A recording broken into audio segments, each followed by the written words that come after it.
Sí, correcto, Alex. Dale, arrancamos nomás entonces. Bueno, arranco. Bueno, vamos a hablar de las maniobras de reclutamiento alveolar, ¿sí? En sí, para introducir un poco el tema, hay varias definiciones de lo que es las maniobras de reclutamiento alveolar. Son maniobras que tienen más de 60 años que se empezaron a realizar en un principio, ¿tá? Y algunas de las definiciones que más actuales es que es incluir en la ventilación alveolar un número determinado de unidades alveolares que no estaban siendo ventiladas, ¿sí? La decisión que más tomamos en la actualidad como correcta es aquella de que es una estrategia voluntaria, o sea, tenemos que llevarla a cabo para aumentar transitoriamente la presión transpulmonar con el fin de abrirla. Aquellas unidades alveolares que estando poco o nulamente aireadas son susceptibles a ser abiertas para incorporarse a la ventilación. Entonces, en definitiva, perdón, en definitiva, para poder lograr este reclutamiento alveolar, que es abrir nuevas unidades que estaban colapsadas, se debe superar la presión de apertura crítica de estas, ¿tá? Durante la inspiración. Esto se hace a expensas de grandes presiones inspiratorias, y una vez que esto se logra, se tiene que mantener esta apertura, ¿tá? Durante un periodo de tiempo suficiente, ¿tá? Para el fin de asegurar que esas unidades alveolares no se cierren, ¿tá? En la expiración y se vuelvan a colapsar, ¿no? Esto es muy importante dado que el cierre y apertura de las unidades alveolares va a crear lesión en lo que es los alveolos. Entonces, si vamos a querer abrir, digamos, a reclutar alveolos, tenemos que saber qué es lo que hace que estos alveolos se recluten o se colapsen. Hay diferentes cosas, diferentes escenarios donde los alvéolos pueden colapsarse, algunos que son relacionados con la ventilación, por ejemplo, cuando se usan por mucho tiempo ventilación con volúmenes tidal bajos, ¿ah? Una programación inadecuada de una PIB basal muy baja, cuando se usan grandes por mucho tiempo FiO2 elevadas, mayores a 85%, esto lo que hace es consume el nitrógeno que hay dentro del alveolo y lleva a lo que son las atelectasias por reabsorción. A su vez, tenemos que hay zonas fisiológicamente que son más propensas a colapsar, que son lo que llamamos las zonas dependientes. Si recordamos las tres zonas de Weiss, con un pulmón más abierto, un pulmón intermedio y un pulmón que tiende a colapsar, ¿tá? Las zonas dependientes suelen ser las zonas más distales o en el decúbito, las dorsales del pulmón, ¿tá? Que tienden a colapsar. Y esto principalmente sucede más en aquellos pacientes que tienen edema pulmonar, en aquellos pacientes que son grandes obesos. También pasan los posoperatorios quirúrgicos, ¿tá? Sin tener patología previa. En los posoperatorios quirúrgicos lo que pasa es atelectasias pasivas, porque durante la anestesia lo que hay es una parálisis de lo que es el diafragma, con una elevación del mismo que crea una atelectasia por elevación del diafragma, que es una atelectasia pasiva y se tiende a colapsar a los alveolos.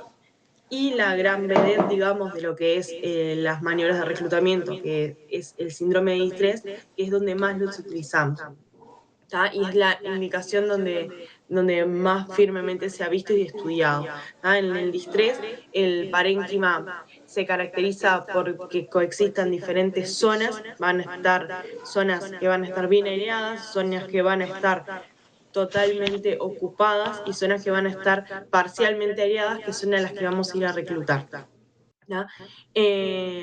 Por otro lado, hay otras causas otras incidencias que causan el colapso alveolar. Puede ser cuando hay patologías que tienen secreciones densas, mucosas, que causan atelectasia por el cierre de los bronquios. Y recordar que la apertura y el cierre continuo de estos alveolos que están parcialmente abiertos, cuando nosotros ventilamos y se colapsa y se vuelve a abrir y se vuelve a colapsar, crea una lesión en el mismo por cizallamiento, ¿tá? Que es producto de este cierre y apertura cíclicos que tienen estas unidades, ¿tá? Y lo que va a llevar es a que dentro del alvéolo se produzca una respuesta inflamatoria, aparte de lo que es el daño mecánico, y esta respuesta inflamatoria va a empeorar el distrés en el caso de los pacientes y va a producir más lesiones mecánicas. Y por alveolar, ¿tá? Que llevan a la apertura continua de estas unidades, pertenecen a lo que son las formas de ventilación protectiva, porque evitarían la lesión asociada a la ventilación. Para dar un ejemplo, en el distrés, como dijimos, hay 3 zonas de lo que serían zonas pulmonares. Vamos a tener las zonas aireadas normales, que son las zonas que está el alvéolo abierto, y estas zonas son las que van a ser más susceptibles al daño en el caso de que nosotros nos pasemos con las presiones de apertura. Después vamos a tener las zonas que están totalmente ocupadas, que van a ser las zonas dependientes, y estas zonas no van a ser reclutables por más que nosotros pongamos muchas presiones de apertura. Y van a estar las zonas intermedias, que son las zonas donde el alvéolo está parcialmente aireado, que estas son las zonas que nosotros vamos a ir a reclutar para poder mejorar la ventilación de los pacientes. Perdón. En sí, indicaciones como tal de lo que es el reclutamiento alveolar no hay. Tenemos que recordar que es una maniobra de rescate, ¿tá? Que siempre tenemos que agotar todas las maniobras previas a poder realizarlo, y que es una maniobra que no está exenta de complicaciones para el paciente. Principalmente, y de lo que más la usamos, la indicación principal es en el distrés, pero dentro del distrés en las etapas precoces, primeras 72 horas. Y esto es así porque se ha visto que en las primeras 72 horas el pulmón es reclutable, es más blando, por así decirle, más complaciente, y después de las 72 horas de lo que es el distrés, el pulmón empieza a quedar más duro, se empieza a requerir muchas más presiones para poder llegar a reclutar. Tenemos más posibilidades de lesión que de llevar a cabo la apertura. Después tenemos que recordar que hay contraindicaciones bastante absolutas de lo que son las maniobras de reclutamiento, y hay 2 grandes situaciones. Por un lado, todas aquellas situaciones que tengan riesgo potencial de causarle barotrauma al paciente, ¿tá? Por ejemplo, los asmáticos que se encuentran durante crisis, los EPOC con pulmones enfisемatosos, bullosos, que tienen riesgo de ruptura de esas bullas, los pacientes que tengan traumas con fracturas costales, y por otro lado, las situaciones donde se debe evitar la hipercapnia. Y el gran ejemplo serían los pacientes con injuria encefálica aguda, que tengan hipertensión endocraniana, y aquellos que tengan coronariopatía grave, porque al realizar estas maniobras vamos a elevar la hipercapnia del paciente. Hay diferentes tipos de maniobras de reclutamiento alveolar, se han descrito a lo largo de la historia varias, pero más allá de aquella que se realice, ¿tá? Todas estas tienen en común es que se debe combinar el producto de un aumento de la presión inspiratoria, por un tiempo determinado, ¿tá? Y esta tiene que estar siempre seguida por una PIP acorde, que es la que sí va a asegurar y va a mantener la apertura de los alvéolos, ¿tá? Entre las maniobras que se describen están los suspiros intermitentes o el suspiro prolongado, ¿tá? Que son maniobras que se realizan con el ventilador. La primera que se describió, que fue la aplicación de CPAP de manera continua, esta se realiza en apnea, con el paciente en apnea, con presión mantenida en la vía aérea, ¿tá? Y después tenemos lo que sería la aplicación de niveles de PIP escalonada en presión, en ventilación por presión, ¿tá? Con deltas con driver pressure fijos. Esto va a ser para asegurar que no haya lesión en el paciente, y después una maniobra que algunos la nombran como una maniobra de reclutamiento, que no entraría a lo que es la definición de reclutamiento alveolar, pero es una maniobra como tal, que es la ventilación en decúbito prono, que es la maniobra de reclutamiento que no es activa, ¿tá? Pero que es la que más, con la mejor se relaciona con el descenso de la mortalidad de los pacientes y la que más evidencia tiene. Y el realizar una maniobra de reclutamiento se puede hacer también en el paciente que esté en decúbito prono. ¿Sí? Una y otra no son excluyentes. En sí, ahora la que voy a explicar básicamente va a ser la que más utilizamos y la se recomienda más que nada por la de los grupos, que es la de aplicación de PIP escalonado. El procedimiento en sí, vamos a tener que tener el paciente sedado, curarizado, ¿tá? Y requerimientos que esté hemodinámicamente estable.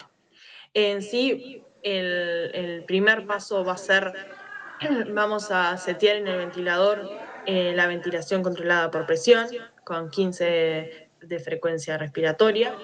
Vamos a setear el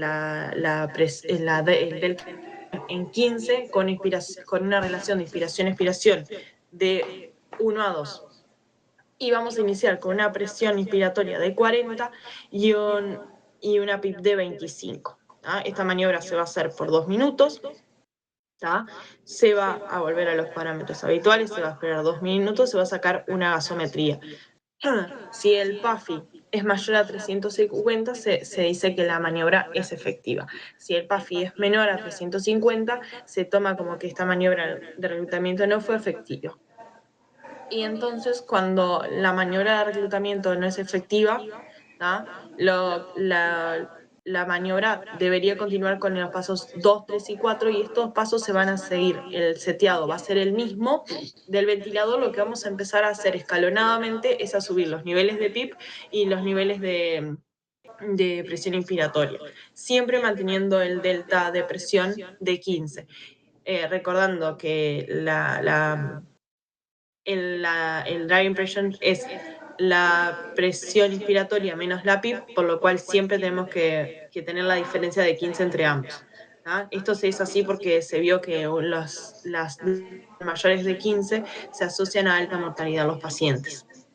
Entonces la segunda maniobra se va a hacer igual, pero con PIP de 30 y presión inspiratoria de 45, también se va a esperar 2 minutos, se va a hacer una gasometría, se va a volver a la PIP de 25, y ahí vamos a hacer la gasometría. Y ahí también, si el PAFI es mayor a 35, se va a tomar como efectivo, y si no lo es, se va a tomar como inefectivo y deberíamos pasar al paso número 3.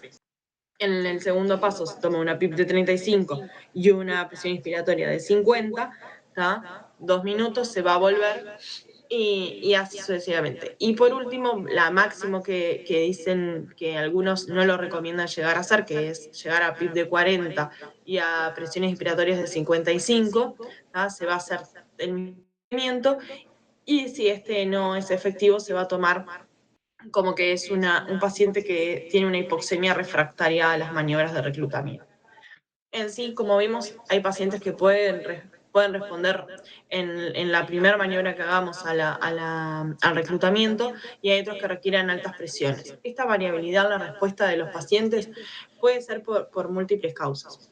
En un principio puede ser por el origen del distrés que tenga ese paciente.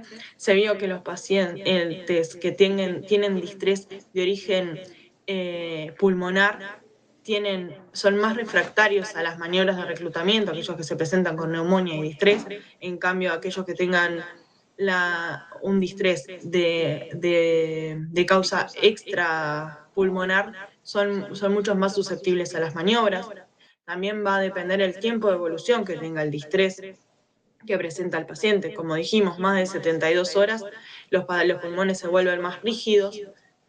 Y esto es por la lesión. Recordar que el distrés tiene un edema que es de causa lesional, rico en proteínas, y con la evolución del tiempo tiende a fibrosar parte del pulmón y lo vuelve más rígido.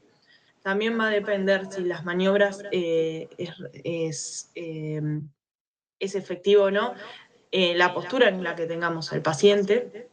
Si es un paciente que ya está en decúbito, pero no es un paciente que, entre comillas, digamos, fue parcialmente reclutado, ¿tá? Ya está en decúbito supino. También va a depender la capacidad y la elasticidad de la caja torácica del paciente y de los parámetros ventilatorios previos con los que estemos ventilando al paciente. Si ya estábamos ventilando al paciente con altos niveles de PIB, va a ser un pulmón que va a ser más difícil de reclutar. Después de de llegar a reclutar al paciente, por ejemplo, en el paso 1 hacemos el reclutamiento y es efectivo como dijimos, tenemos que lograr mantener estas alveolos abiertos, que no vuelvan a colapsarse. Entonces, una vez terminada la maniobra de reclutamiento, lo que deberíamos hacer es titular la PIP requerida de ese paciente, porque no es un guante que vaya con todos los pacientes. Para recordar, la titulación del nivel de PIP se puede hacer por diferentes métodos. Están aquellos métodos que se basan por criterios de oxigenación y los criterios de mecánica respiratoria, ¿tá? Del sistema respiratorio. Los criterios de oxigenación no son los que están recomendados posteriores a las maniobras de reclutamiento, se prefieren los que son los criterios de mecánica respiratoria. Y tenemos 3 grandes formas de hacerlo. Podemos hacerlo a través de lo que es la búsqueda del punto de inflexión inferior en la curva de presión-ventilación en el ventilador, que ahora lo voy a explicar un poquito.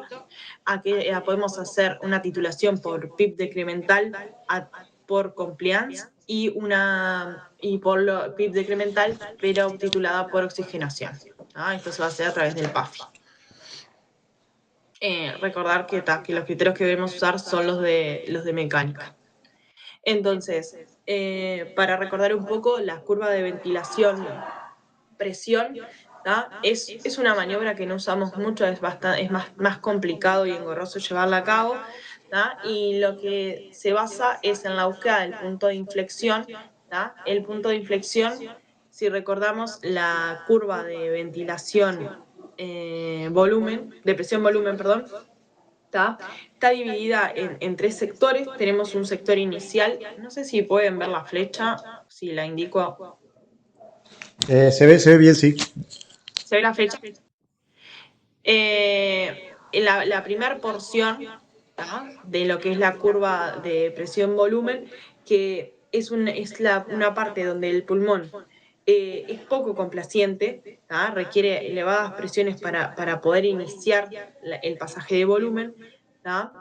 Tenemos un segundo sector, que el pulmón es muy complaciente, y este es donde se lleva a cabo el reclutamiento, y un último sector, que es el sector más superior, que el pulmón vuelve a quedar poco complaciente y esto se da por sobredistensión.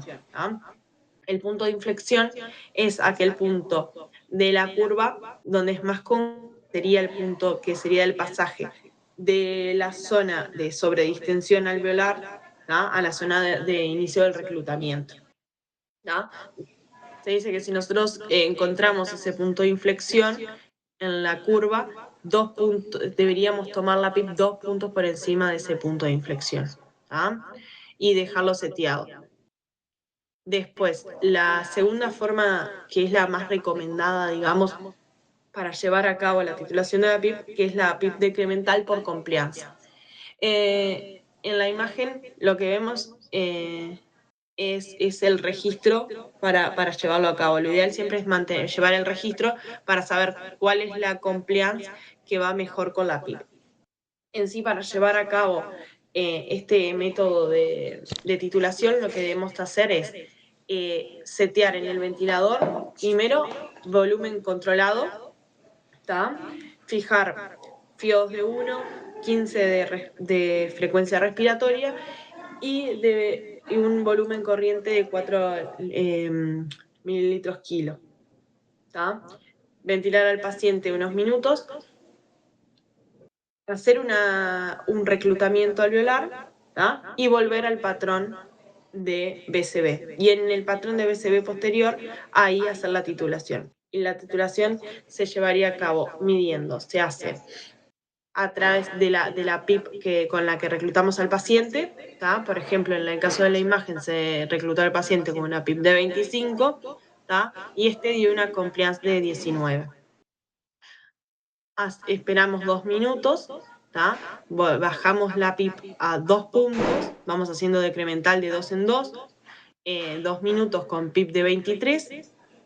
Ahí se deberían medir nuevamente la compliance, que esto lo medimos con el sistema automático del ventilador, ¿tá? Valorar qué compliance me da e ir midiendo de 2 en 2, ¿tá? Entonces, la compliance la mejor compliance que tenga con la PIP va a ser la que voy a tomar. En este caso, si la mejor compliance que obtuve de todas las mediciones fue de 24 con una PIP de 19, debería volver a realizar la maniobra de reclutamiento, después de reclutar al paciente, dejar una PIP fijada de 19, perdón, de 21 porque va a ser 2 puntos por encima de la mejor PIP.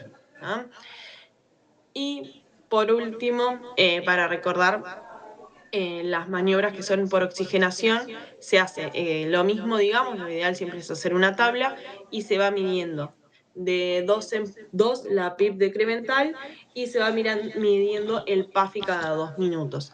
¿Tá? El punto de inflexión sería el PAFI que cae más allá del 10%, ¿tá? Del inicial. Esa sería la PIP ideal, que va a estar 2 puntos por encima. Y por último, para nombrarlos, que nosotros no lo tenemos, pero en Uruguay hay algunos centros donde sí lo tienen, que son las tomografías de impedancia eléctrica, ¿tá? Que son electrodos que se ponen en la superficie del tórax y nos permiten tener una imagen y gráficas de lo que es la distensibilidad pulmonar, el colapso. ¿Tá? Y también se puede titular la PIP con tomografía de impedancia, sería en lo que es el corte entre las curvas azules, que sería el colapso alveolar, con la hiperdistensión, ¿tá? Ahí es donde obtendríamos la mejor compliance. Ahí en este caso también sería 19 si seguimos la gráfica. ¿Tá? Y esta tomaríamos 2 puntos por encima, que sería 21.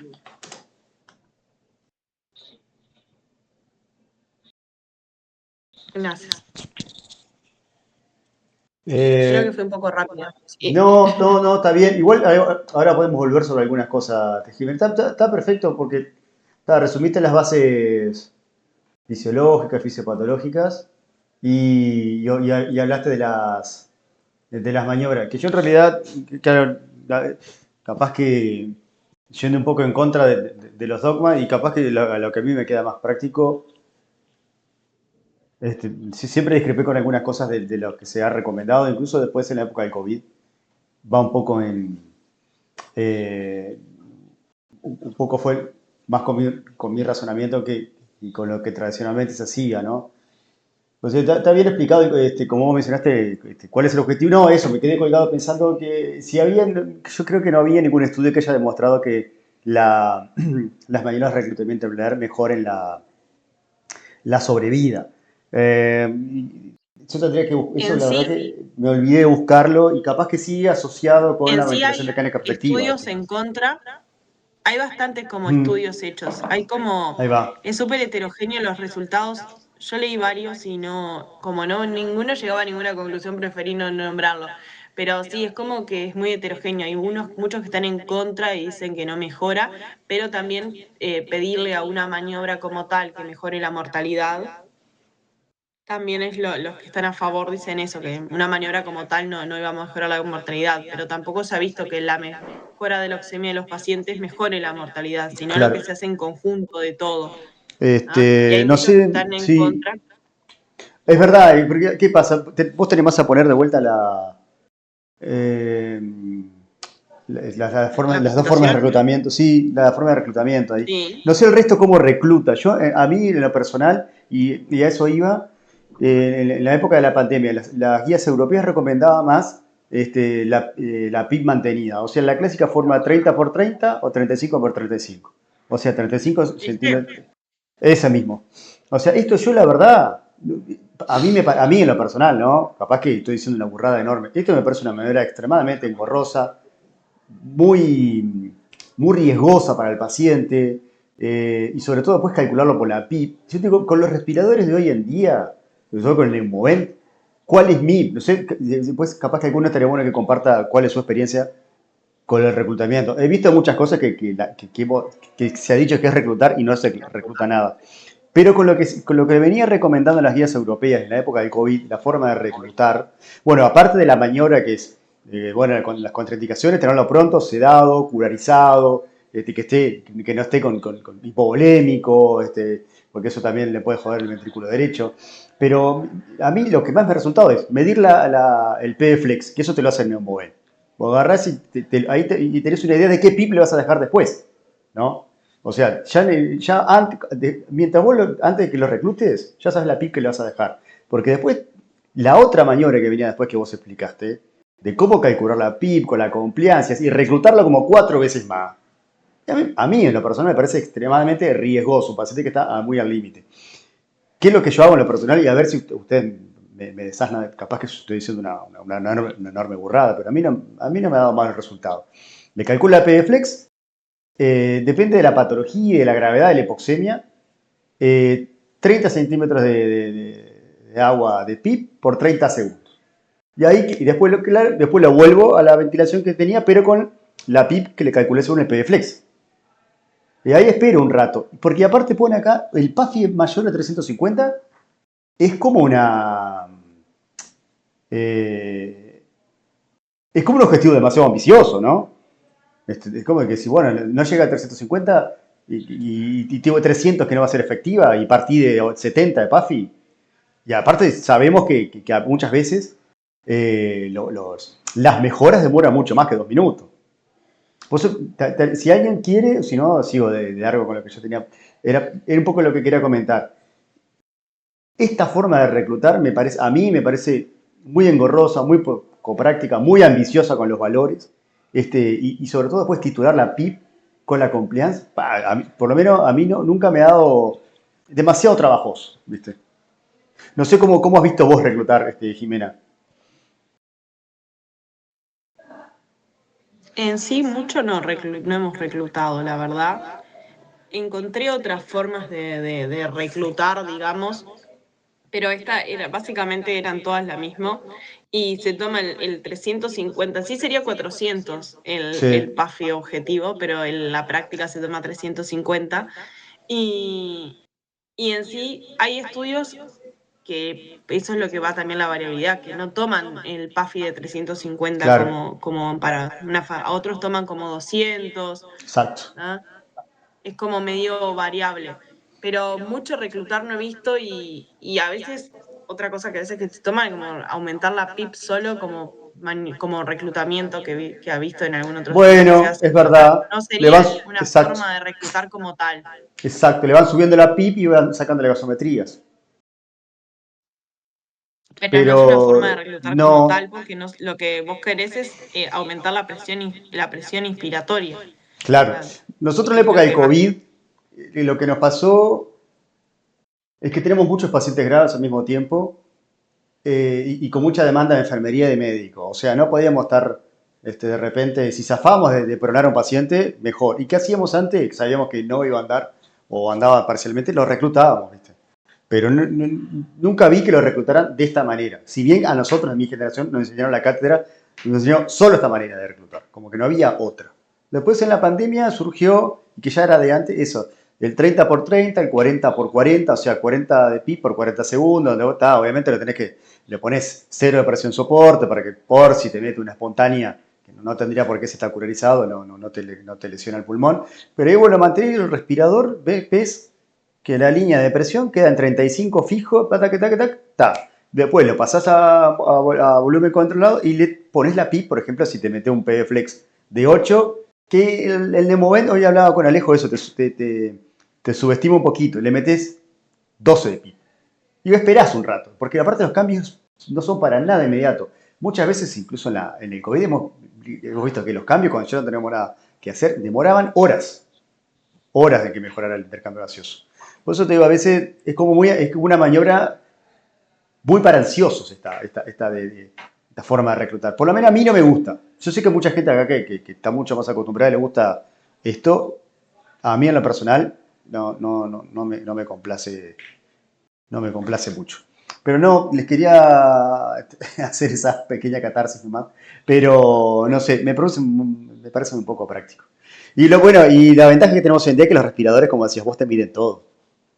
Te miden compliance, te miden plató, te miden, te hace la curva del PFlex, te hacen todo. Que antes vos, imagínate hacer una curva, como vos mostraste, de PIP compliance o una curva de PFlex.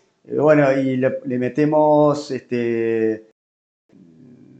tanta presión, le medimos la compliance, tanta presión, le medimos la compliance, tanta presión, y reclutada, acoso, gasometría, viste, yo qué sé. Tenés que estar con ese paciente solo. Yo qué sé. Pero estuvo, la verdad que es una maniobra que hay que tenerla bien presente, saber hacerla, porque cuando la necesitamos es porque es prácticamente una de las últimas medidas para mejorar la oxemia de los pacientes. Pero buenazo el resumen, Jiménez. Voy a arrancar con el mío.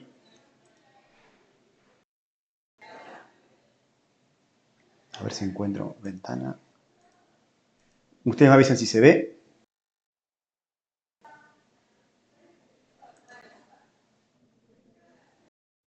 Se ve perfecto. Dale, buenazo. Bueno, y volviendo a mi ciclo de hablando sin saber, les voy a comentar un poquito de Cuto Prono. Que como ya me adelantó Jimena, es una maniobra también. Se considera que es una maniobra de reclutamiento alveolar, cuyo objetivo es también, como las anteriores, es mejorar la oxemia la hipoxemia de los pacientes, ¿no? Los primeros reportes, en realidad, ya tienen casi 50 años, te diría, son de mitad de los años 70, donde las únicas medidas que tenían para manejar el síndrome de estrés respiratorio agudo, que lo había descrito Ashbaugh 10 años antes en un trabajo en el Lancet, que también tuvo unos trabajos de acá de Cúbito Prono. Eh, Ahí se publicaron, en estos son dos de los estudios más antiguos que encontré, donde se publicaban reporte de casos. El de arriba tiene 5 casos, creo, y el de abajo 6. Ya demostraron una discreta mejoría de la, de la oxemia, obviamente sin demostrar otras cosas, porque es meramente un estudio observacional. Eh, Mucho más para acá, que es uno de los estudios en ventilación que más ha tenido impacto, por lo menos en la práctica nuestra, es el estudio ProSeba, donde ellos recurrieron al decúbito prono, pero asociado a lo que es una ventilación mecánica protectiva, si bien ellos en el estudio no lo describen como tal, pero sí en todos los pacientes usaron una presión plató menor de 30 centímetros de agua y un volumen tidal de 6 mililitros kilo. Y esto asombrosamente ha demostrado una importante baja en la mortalidad a los 28 días, 16 versus 32%, y otros indicadores más. Pues yo digo, por eso preguntaba esto, que eso no es poco, que son pocos los estudios donde se demuestra con las maniobras que nosotros hacemos que bajen la mortalidad, y el ProSeba es un estudio donde demostró eso, que el decúbito prono realizado en ciertas condiciones baja la mortalidad. ¿Cuáles son los beneficios del decúbito prono? Bueno, un poco lo que mencionó también Jimena con la reclutamiento ocular, mejora la hipoxemia, reduce la PCO2, reduce la mortalidad, puede tener un efecto a nivel hemodinámico, también reduce la lesión pulmonar, inducida por el respirador. Y una cosa que no es menor, y también lo vemos mucho, es que mejora la eliminación de las secreciones, ¿no? Hay cientos, capaz que, de estudios acerca de Cuito Prono. Hubo un tsunami de estos estudios durante la pandemia del COVID-19, pero por lo menos yo busqué algunos de los que son autores referentes que uno van a ver que es Claude Gehring, Papazian, y acá nos puso, y Gattinoni, son por lo menos de los autores que más han publicado acerca del decúbito prono en todas sus formas, ¿no? ¿Cuál es el mecanismo más importante? Que después de esto se deriva prácticamente todo el resto de los beneficios, es la mejora de la hipoxemia. Bueno, como ustedes saben, el pulmón con su forma triangular, que cuando está en decúbito supino, la parte más fina está hacia arriba. Al ponerlo boca abajo, esto es un mejor beneficio en lo que es la relación ventilación-perfusión, porque permite que las zonas dependientes se inviertan y se abran alvéolos que previamente estaban cerrados. El beneficio está de la ventilación-perfusión, y esto capaz que les pueden llegar a preguntar en la prueba, no tiene... no es con una mejora de la perfusión, sino más que nada con una mejora de la ventilación. Prácticamente no afecta a la perfusión. Una cosa importante también, que lo que hace el decúbito prono, bueno, mejora la compliance de la pared torácica, por lo que deja el sector hacia abajo, el sector menos complaciente, y hace que el gas se mueva más hacia los sectores posteriores y paraabdominales, que habitualmente en respiración en supino no lo hace. Otro mecanismo también asociado también de la mejoría de la ventilación es la medición de la concentración de PaCO2, que solo les comento este trabajo también de Gattinoni, donde él demostró que si el decúbito prono tiene una disminución de la PaCO2, esto tiene una mejora o un impacto en la mortalidad a los 28 días, cosa que tampoco es menor. Los efectos hemodinámicos, si bien por los efectos de mejorar la hipoxemia, aumentar la leucemia, mejora lo que es la función del ventrículo derecho, y con eso la sobrecarga del ventrículo derecho, que suele ocurrir en el estrés grave. Los pacientes con dilatación previa también del ventrículo derecho, el decúbito prono puede llevar a una disminución de la poscarga del VD, lo que se traduce en un aumento del gasto cardíaco en alrededor de la mitad de los pacientes, ¿no? Se ha visto que no tiene grandes efectos perjudiciales sobre la hemodinamia, o sea que si nosotros tenemos un paciente que está al límite y no tenemos otra medida que hacerla que ponerlo en prono, la hemodinamia no tendría por qué empeorar en decúbito prono, e incluso puede llegar a mínimamente mejorar. Entonces, si tenemos un paciente relativamente estable hemodinámicamente, que vamos a suponer que tiene vasopresores a relativamente dosis alta y no tenemos otra medida, creo que es una medida que hay que aplicarla. Dentro de los aspectos prácticos, entonces, ¿en qué pacientes está indicado? O sea, eso es una de las preguntas que nosotros siempre nos hacemos y lo vemos todos los días, sobre todo con estas maniobras prácticamente de salvataje, y solo los pacientes con distrés. Se puede hacer en pacientes despiertos sin asistencia respiratoria mecánica invasiva. ¿Y en qué etapa de la enfermedad? ¿En la etapa que ya tiene fibrosis? ¿Durante cuánto tiempo lo dejamos dar vuelta? ¿Cuántas veces lo podemos dar vuelta? Bueno, después, ¿cuáles son las contraindicaciones? No les voy a responder todas esas preguntas, no se hagan ilusiones. De los aspectos prácticos, bueno, en realidad está principalmente ideado para pacientes con distrés, ¿no? De moderado a severo, con la idea de potencialmente reducir la mortalidad. Los estudios, sobre todo el PROSEBA, lo que ha demostrado, es que el decúbito prono es beneficioso en pacientes con distrés que tiene una relación, que tiene un PAFI menor a 150. Bueno, por la definición de Berlín, un distrés de moderado a severo. Los pacientes con distrés leve o moderado, los datos son menos concluyentes, pero algunos metaanálisis sugieren que el decúbito prono podría tener también un efecto beneficioso en este grupo. Pero por lo menos todos los estudios están orientados a distrés y a distrés severo. Ahora, el prono en los pacientes que no están ventilados, bueno, también se pensó durante la pandemia, lo único que hay es publicaciones de reporte de casos. Por ejemplo, una serie de 4 casos de pacientes, todos tuvieron un aumento de la leucemia durante el prono, es un trabajo de Walter. Y en otro reporte de casos, durante la pandemia se observó una disminución de la tasa de intubación, siendo una maniobra bien tolerada, pero que exige un continuo cuidado de enfermería, que es como les comentaba antes. Es muy difícil que durante la pandemia se haya podido tener un paciente en prono no ventilado, porque exige mucho cuidado, mucha demanda de enfermería. Es muy difícil, pero aparentemente en los lugares donde se pudo hacer, se vio que se disminuyó la tasa de intubación orotraqueal con esta medida. Acá están varios de los autores que estudiaron, y como les decía, son todos reportes de casos con el máximo que tiene 20 pacientes, ¿no? Como últimos aspectos prácticos, bueno, como les mencionaba antes, y por eso le preguntaba, ¿cuándo se considera que hay una respuesta a la maniobra? Tampoco hay mucha cosa escrita. Lo que yo sí me guié por el estudio PROSEBA, que ellos consideran que la maniobra fue efectiva cuando el PAFI subió por encima de 150. Y otra cosa a tener en cuenta, cuando la maniobra fracasa o falla, y cuando el PAFI disminuye por debajo del 20% del nivel basal, y ahí lo tenemos que poner en decúbito supino nuevamente. ¿Cuáles son las contraindicaciones? Muchas son relativas, otras son absolutas. Una fractura espinal, inestabilidad hemodinámica, y ahí como Esto es textual, esto no es un invento de algo que yo le agregué ahí. Aunque no es una contradicción, como les contaba antes, no es una contraindicación absoluta, pero sí se debe tener precaución y monitorizar cuidadosamente al paciente. Las fracturas inestables de pelvis o huesos largos, heridas abdominales abiertas, aumenta la presión intracraniana, aunque puede manejar, es como todo, si nosotros tenemos una presión intracraniana donde está manejada, tenemos monitorización, también, y no tenemos otra cosa que hacerle, paciente que son un TEC grave, que se aspiró, está con distrés y tiene un monitoreo de PIC, y la PIC hay que darlo vuelta, no tenemos otra. Artritis reumatoidea, bueno, lo vemos menos, pero que tiene que afecta la articulación tanto occipital. Obesidad mórbida, tampoco es un gran impedimento, lo hemos visto. Y el embarazo avanzado, que también no se ha sugerido como una contraindicación absoluta. Ya como les digo, si es lo único que tenemos para hacer, muchas veces vamos a recurrirlo. Esto es un video, este video es del estudio Proseva, donde ellos cómo dirigían en el ensayo, no me acuerdo cuántos pacientes fue que reclutaron, pero cómo dirigían la mayor reclutamiento. Es muy parecido a lo que hacemos nosotros. Voy a adelantar la parte que le dan vuelta nomás, solo para mostrarle que esto ustedes ya lo saben, pero...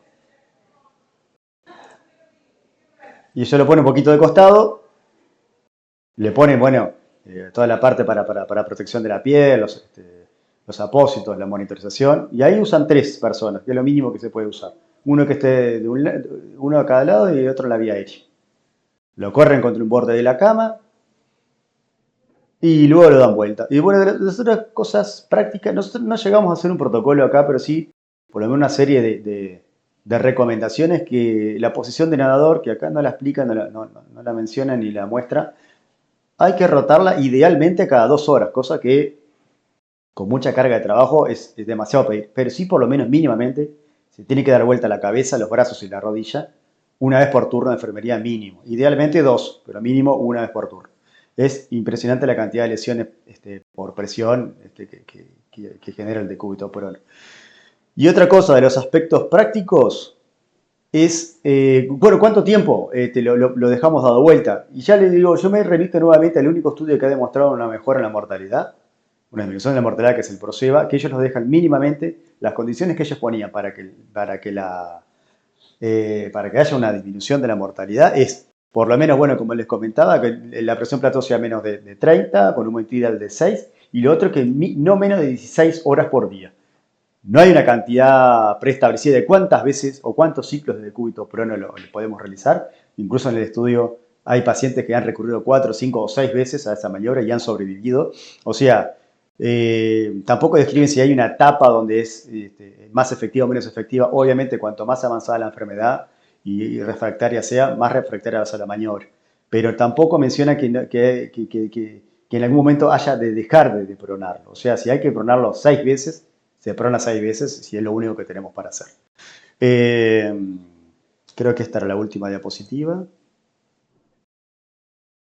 Bueno, tenía un poco para hablarles de eso. No sé si quieren comentar algo que hayan visto, algo que hayan vivido.